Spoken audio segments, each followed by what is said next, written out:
Hi guys, स्वागत है आपका एसएससी बैंकिंग प्रिपरेशन में। मैं संपन मिश्रा एक नई वीडियो के साथ आ चुका हूं आपके बीच में। और ये प्रॉपर वीडियो जो है भाई, बहुत खुशखबरी की बात है कि एसबीआई पीओ जो कि बड़ा छुपा हुआ था एक तरह से अभी तक, कि निकलेगा या नहीं निकलेगा, कितने को तो असमंजस थी भाई, इस साल नहीं निकलेगा मेरे को लग रहा। लेकिन मेरे को पता था कि फाइनेंशियल ईयर है ना जो, वो उसको मद्देनजर रख के ना भाई उनको करना पड़ता है, तो निकालनी पड़ती है ये पोस्ट। तो नोटिफिकेशन आ गया है। पता लगा होगा भाई, अपने साथ एक सरप्राइज भी लेके आया है। लेट आया है, तो कुछ ना कुछ ये सोच रहे थे उल्टा सीधा दिमाग में। तो भाई ने फिल्टर पाट दिए हैं पूरा भाई। अगर इसका पैटर्न देखोगे, इसने चेंज किया पैटर्न, टोटल चेंज किया इसने। मतलब बाकी सारे एग्जाम एक तरफ, अगला एसबीआई पीओ एक तरफ। प्रीलिम्स की बात करूंगा भाई, 60 मिनट्स होता है, 20 मिनट्स मिलते हैं, पता ही है आपको। बस चेंज क्या हुआ, इंग्लिश के 40 क्वेश्चन है, मैथ्स के 30 क्वेश्चन है, और रीजनिंग के भी 30 क्वेश्चन है। टोटल हो गए 100 क्वेश्चन, 100 नंबर के। मेंस की बात करूं भाई, इंग्लिश की बात करूं, 40 क्वेश्चन है, 20 मार्क्स, 40 मिनट्स। रीजनिंग की बात करूं, 40 क्वेश्चन, 60 मार्क्स, 50 मिनट्स। मैथ्स की बात करूं, 30 क्वेश्चन, 60 मार्क्स, 45 मिनट। देख रहे हो मैथ का, मैं सब पे बात करूंगा क्या इसने किया और क्या किस पे ज्यादा फोकस देने की जरूरत है। तो वीडियो पूरा देखना भाई, इसमें क्रिस्टल क्रिस्टल क्लियर करूंगा हर चीज को, ठीक है। उसके बाद बची जनरल अवेयरनेस, 60 नंबर, 60 मार्क्स की, 45 मिनट्स मिलेंगे। इसमें मिनट्स का मेरे को नहीं लगता कोई, 45 मिनट्स है भाई, आराम करने का है वो, क्योंकि आता है तो ठीक, नहीं आता तो भाई। इसमें जो चेंज क्या जो किया इसने, और मेरे को जहां तक लगता है, और डिस्क्रिप्टिव इसके बाद पता है आपको 50 नंबर का होता है। वो आपका लेटर, ऐसे राइटिंग, वो सब, वो मैनुअल नहीं होता है, कंप्यूटराइज चेकिंग होती है। उस पर अपन ज्यादा ध्यान नहीं देंगे, अपन इसको देखेंगे अभी। एसबीआई पीओ का जो नोटिफिकेशन है, इसका इसका क्यों ऐसा इसने बनाया है, ये क्या टेस्ट करना चाह रहा है। और जो मेरी अपनी जो एक मैंने जो असेसमेंट की है ना इसकी, और मेरे को जहां तक लगता है भाई, एसबीआई पीओ ने ना, मतलब दिमाग से पैटर्न चेंज किया, दिमाग लगाया है उसने पैटर्न बनाने में, नो डाउट। एसएससी की तरह नहीं सिंपल, प्रीलिम्स में भी वही चीज आ रही, मेंस में भी वही चीज, नो। बट एसएससी ने भी एक जो अभिनय वाला पैटर्न है, उसमें जीके को इन्वॉल्व करके बड़ा खेल खेला है। और ये एसएससी का अच्छा रूल था, तो क्योंकि एसएससी का पिछला पैटर्न बेकार था। तो एसबीआई पीओ को जो इस ये वाला पैटर्न है, ये मेरे को फिल्टर पार्ट है, बढ़िया लग रहा, बहुत ज्यादा बढ़िया लग रहा है। तो भाई अभी मैं एक चीज बताता हूं आपको, जो इसका अपना जो नोटिफिकेशन है, इसमें सबसे पहली चीज उसने पता क्या करी है। सबसे पहले अगर मैं उस चीज की बात बताऊं, एक सेकंड मेरा भाई, एक सेकंड। सबसे पहले जो उसने चीज करी, उसने जो प्रीलिम्स दिया उसमें इंग्लिश का वेटेज क्यों बढ़ाया, ताकि वो चाहता है कि इंग्लिश, क्योंकि इंग्लिश फर्क डालती है। आदमी क्या मैथ रीजनिंग कर लेता है धड़ाधड़, ये उसको भी पता है, जो एग्जाम सेट करता है उसको पता है। अब उसने क्या किया भाई, मैं इसको इंग्लिश टेस्ट करके ही बुलाना चाहता हूं।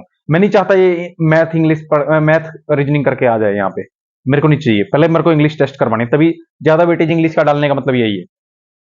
और वही आप देखिए, मेंस में 40 क्वेश्चन डाल के 20 नंबर का बनाया उसको। क्यों किया ऐसा उसने? उसने कहा इंग्लिश तेरा टेस्ट हो गया वहां पे, मेरे को यहाँ पे इंग्लिश उतना मेरे को मैटर नहीं करती। मेरे को जो मैटर करता है भाई, वो मैटर करता है अब मैथ्स और रीजनिंग। क्योंकि मैथ्स 30 को 60 बनाने का मतलब क्या है, 30 को 60 बनाने का मतलब है, क्योंकि लेवल जो मैथ्स का डालेगा ना, वो तुम्हें पता लग गया लेवल क्या है। 30 को 60 अगर उसने बनाया तो भाई साहब लेवल देखना। मैं तहे दिल से शुक्रिया, मैं एसबीआई पीओ का फैन हो गया भाई, जो पैटर्न चेंज किया ना इसने। हालांकि पैटर्न चेंज कई लोगों को दुखदाई करेगा, क्योंकि यार इतने साल से एक ही चीज पे प्रैक्टिस करते आ रहे, वो उनका जो एक बना हुआ फ्लो है वो तोड़ा एसबीआई पीओ ने। क्योंकि ना देखो, उनकी भी गलती नहीं, एक ही पैटर्न को ना बार बार नहीं चलाया जा सकता, उसको चेंज करना पड़ता है एक टाइम के बाद, ठीक है। अगर आप तोड़ निकाल लेते हो तो वो तोड़ भी ना हो तो भी चेंज करेंगे।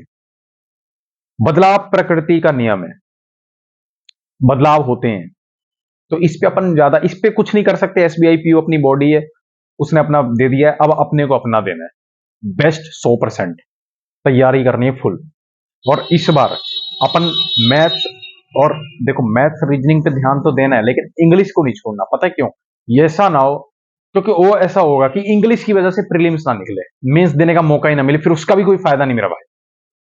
अगर मेंस देने का मौका नहीं मिला तो उसका क्या फायदा है। तो आपको प्रीलिम्स पे ध्यान देना है, और प्रीलिम्स निकालने के लिए इंग्लिश इंग्लिश पे आपको ज्यादा ध्यान देना है। बाकी जो इसके बाद मेंस के बाद जो इंटरव्यू जी ग्रुप एक्सरसाइज है, ये सेकेंडरी चीजें हैं। पहले आप इन दो फेज को तो पास करो।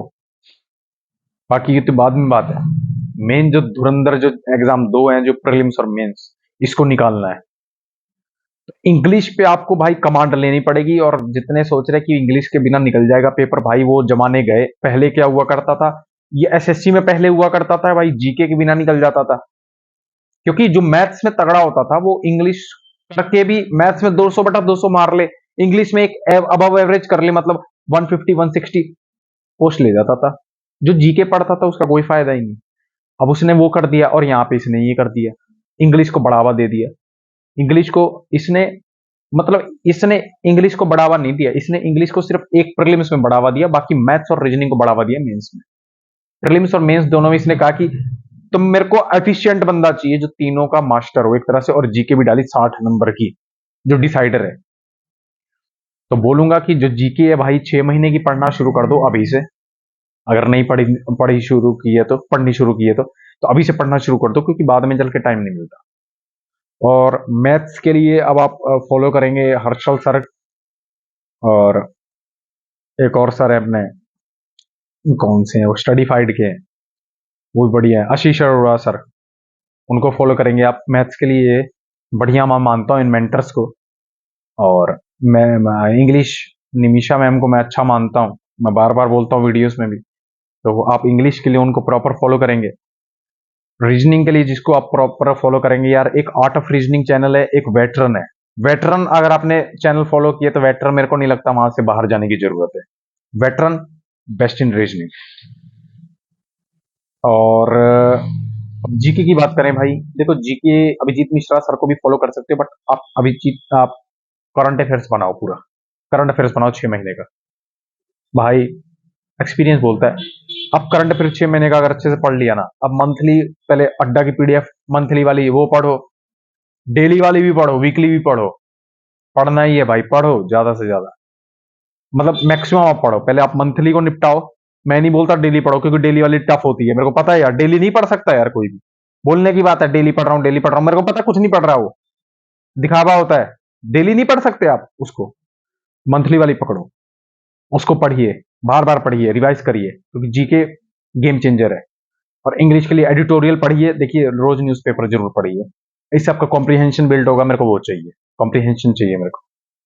क्लोज टेस्ट उससे बनता है, उसका उससे क्या होता है, उसमें जो आपको डिफिकल्ट वर्ड्स दिख रहे हैं वो आप नोट डाउन करिए, नोटबुक लेके बैठिए, नोटबुक लेके बैठिए, उसमें लिखिए, उसका आप मीनिंग ढूंढेंगे ना, तो आप खुद 4-5 दिन बाद आप देखते देखते याद हो जाएगा, देखते देखते याद हो जाएगा, मैं कह रहा हूं। क्योंकि आप ना करने से अच्छा तो कुछ करना है ना मेरा भाई, तो आप कुछ करो, तभी तो सफलता मिलेगी। तो ये सब करना है आपको, और डेली बेसिस पे करना है। ये नहीं बोलना है भाई कि आज यार शादी में जाने का मन, अरे शादी छोड़ दे, छोड़ दे, पड़ोसी की शादी क्या हो गया, छोड़ दे, उसकी शादी है, उसको देखने दे, जाना भी तो खाना खा के आ जाना, ठीक है, उससे ज्यादा नहीं करना। तो भाई कहीं भी आप इंगेज मत होना, इस मोमेंट पे एंगेज मत होना, अपने आप को एंगेज मत करना प्लीज। मार्च तक अपने आप को छोड़ दो अकेला, बोल दो कि भाई मैं तैयारी करने आया हूं, सिर्फ मैं तैयारी करूंगा। अगर अभी का टाइम नहीं दे सकते ना भाई, तो मेरे को नहीं लगता कि अप्रैल के बाद आप दे सकते हो, फिर तो बिल्कुल नहीं दे सकते, फिर तो आप खाली बैठोगे आराम से। तो अभी टाइम है, जोश भरने आया हूं मैं नहीं छोड़ूंगा आपको अभी तक, मैं अप्रैल तक नहीं छोड़ूंगा, मैंने पहले भी बोला है।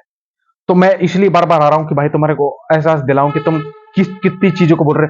देखो 1 साल तुम अगर फिर बेस्ट हो गया भाई साहब, 10-20 लाख का नुकसान है तुम्हारा। सैलरी देख ले कितनी है, लाख लाख रुपए है। एसबीआई पीओ हमारे से भी ज्यादा है, मेरे से बड़े बनो, मैं कह रहा हूं। मैं सेंट्रल बैंक ऑफ इंडिया, तुम एसबीआई में जाओ। अपने अगर मेरे बताने का अगर फायदा हो रहा, तुम मेरे से बड़े बनो। मेंटर का मतलब क्या होता है, अगर मैं बताऊं तुम बड़े बने तो मेरे को ज्यादा खुशी होगी। अपने को नहीं है ये कि भाई ये वो बन गया, वो ये सब नहीं, अपन सिखाने आए हैं, अपन एकदम क्रिस्टल क्लियर बना के भेजेंगे भाई, इनोसेंस के साथ सिखाएंगे। तेरे को दुनियादारी नहीं सिखानी, मैंने तेरे को सिखाने है कि तू आगे बढ़, तू किसी को पीछे मत कर, तू सिर्फ आगे बढ़, मंजिल तक तुम्हें जाना है। तुम ये मत देखो कि किसी और को मंजिल से जाने से रोकू, ये नहीं करना है।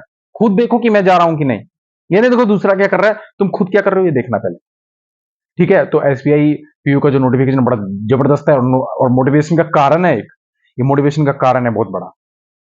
तो आई होप, मैं होप करता हूं कि ये नोटिफिकेशन देखने के बाद जितनी आंखें अभी सोई हुई थी अब जग गई होंगी और तैयारी के लिए एक बार फिर से खड़े हो गए होंगे और दम लगाने के लिए तैयार होंगे कि सर हाँ बिल्कुल इस बार फिल्टर पाड़ देने और पूरा पेपर निकाल के लेके आएंगे, एसबीआई पीओ बन के आएंगे, पूरा वो कोट वोट पहन के वो आईडी कार्ड लेके आना है मेरे पास, मैं बोल रहा हूं।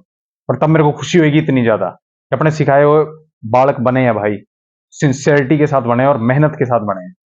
ठीक है, तो भाई की बात याद रखो, अगली वीडियो लेके आऊंगा सोर्स और पूरा स्ट्रेटेजी क्या रहेगी उसमें। ठीक है, तब तक के लिए आप अब अपने आप को तैयार करो। ठीक है, ओके बाय दोस्तों, इसी के साथ इस वीडियो को विराम दूंगा। बाय दोस्तों, मिलते हैं अगली वीडियो में।